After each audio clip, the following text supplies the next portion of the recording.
ফুলক নাকৰ ওচৰলৈ আনি শুঙিলেহে গোন্ধ পোৱা যায়, কিন্তু গেলা পচা বস্তুৰ দুৰ্গন্ধ দূৰৰ পৰাই নাকত লাগি যায়। যোগ্য লোকক বিচাৰি তেনে লোকৰ কাষলৈ যাবলগীয়া হয়, কিন্তু অযোগ্যজন আপুনি আপোনাৰ ওচৰলৈ আহি তেল মাৰিবলৈ বিচাৰিব।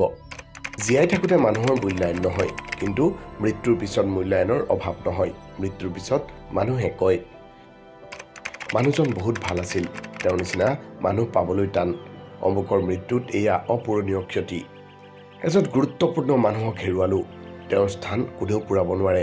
মানুহজনে কেতিয়াও বেয়া কাম কৰা নাছিল, সমাজৰ বাবে তেওঁ বহুত কৰি থৈ গৈছে। কিন্তু সেই একেজন মানুহে জীয়াই থাকোঁতে কিমান যে লাঞ্ছনা সহ্য কৰিছিল তাৰ কোনো হিচাপ নাই। আচলতে মূল্যটো সকলোৱে বুজি পায়, কিন্তু জীয়াই থাকোঁতে নহয়, হেৰুৱাৰ পিছতহে দেখুৱাই দিয়ে। কাকো কেতিয়াও বেয়া ব্যৱহাৰ নকৰিব, কাৰণ মৃত্যুৰ পূৰ্বে ক্ষমা খুজিবলৈ তেওঁক হয়তো বিচাৰি নাপাবও পাৰে।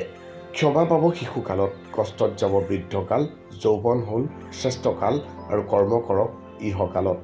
মানুহেই এনে এক প্ৰাণী যাক বিশ্বাস বা অবিশ্বাস কোনোটোৱেই কৰিব নোৱাৰে। বিশ্বাস কৰিলে প্ৰতাৰিত হ'ব আৰু অবিশ্বাস কৰিলে হেৰুৱাব লাগিব।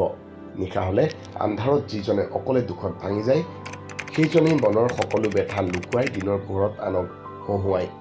আনৰ দৃষ্টিত বেয়া হ'বলৈ বেয়া কাম কৰাৰ প্ৰয়োজন নাই। উচিত কথা ক'লেই আপুনি মানুহৰ চকুত বেয়া হৈ পৰিব।